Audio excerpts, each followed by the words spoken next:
কম্পাৰ্টমেণ্টেলৰ result আজি ঘোষণা কৰা হ'ব। আজি মানে 23 জুন 11টা বজাত। এই ভিডিঅ'টো আপোনালোকে হয়তো 10:30 মানত চাই আছে, মানে 10:30 বজাত আপলোড হ'ব। আপোনালোকে 11টা বজাত ইয়াৰ ৰিজাল্ট চাব পাৰিব। তেতিয়াহ'লে এইটো ভিডিঅ'ত সেই বিষয়ে কথা পাতিম। যদি চেনেলটো নতুন, প্লিজ চেনেলটো ছাবস্ক্ৰাইব কৰি লওক, কাৰণ মই এনেকুৱা টাইপৰ ভিডিঅ' আনি থাকোঁ। আৰু যদি ফেচবুকত চাইছে, প্লিজ এই ফেচবুক পেজটো ফ'ল' কৰি লওক, কাৰণ তাতো এনেকুৱা টাইপৰ ভিডিঅ'ছে দি থকা হয়, চৰকাৰী জব ৰিলেটেড বা এনেকুৱা এডুকেশ্যন ৰিলেটেড। তেতিয়াহ'লে ইয়াৰ আজি 23 জুনত অৰ্থাৎ 11টা বজাত আপোনালোকৰ ইয়াৰ যোনে যোনে মেট্ৰিকৰ কম্পাৰ্টমেণ্টেল দিছিলে তেওঁলোকে ৰিজাল্ট চাব পাৰিব। ইয়াৰ যোনটো দিয়াও আছে ৰণোজ পেগু ডাঙৰীয়াৰ টুইট এটা, সেই টুইটটোত কোৱা হৈছে যে 23 জুন তাৰিখে 11টা বজাত দিয়া হৈছে, আৰু মানে এটা প্ৰুফ আৰু। তাৰপিছতে ইয়াত আপোনালোকৰ পৰীক্ষাটো কেতিয়া হৈছিলে? 29 জুনৰ পৰা 5 জুনৰ ভিতৰত পৰীক্ষাটো হৈছিলে, আৰু ৰিজাল্টটো ডিক্লেয়াৰ হ'ব আজি। অকণমান ইয়াৰ বিষয়ে চাই লওঁ যে subject fail students in maximum 3 subject will be eligible for this exam. মানে যোন মেক্সিমাম যদি 3টা ছাবজেক্টত ফেইল কৰিছিল সেই ষ্টুডেণ্টজনে, তেতিয়াহ'লে কম্পাৰ্টমেণ্টেল দিব পাৰে, এনেহ'লে নোৱাৰে।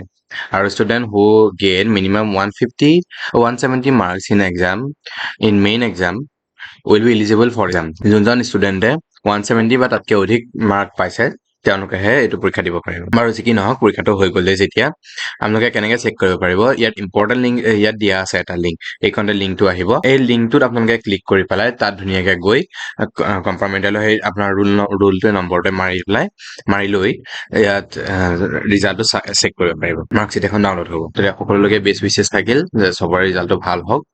আৰু যদি চেনেলটো নতুন, প্লিজ চেনেলটো ছাবস্ক্ৰাইব কৰি ল'ব, কাৰণ মই এনেকুৱা টাইপৰ ভিডিঅ' চাই থাকোঁ। এই ভিডিঅ'টো বৰ বিশেষ দীঘল কৰা নাই, কাৰণ চবৰে সোনকালে চাওঁ লাগিয়ে থাকে যিহেতু, সেইকাৰণে। আৰু এটা যদি চাই দিওঁ আপোনালোকক যে পাছিং ক্ৰাইটেৰিয়া কি আছে, the candidates appearing in compartmental exam has to secure minimum 30% marks in subject securing, and his or her total marks must be 180 or above to come out successfully. All successful candidates will be eligible to take admission in higher classes in same academic year. মানে কি ক'লে, আপোনালোকৰ প্ৰতিখন ছাবজেক্টতে 30%তকৈ ওপৰ mark থাকিব লাগিব, মানে 30 মাৰ্কতকৈ ওপৰ হ'ব লাগিব। আৰু তাৰ লগতে আপোনালোকৰ টোটেল এগ্ৰিগেট মাৰ্কটো, মানে আগৰ পৰীক্ষাটো আৰু কম্পাৰ্টমেণ্টেলটো মিলাই 180ৰ ওপৰ হ'ব লাগিব, মানে 30%তকৈ ওপৰ হ'ব লাগিব। বুজি পাইছেনে?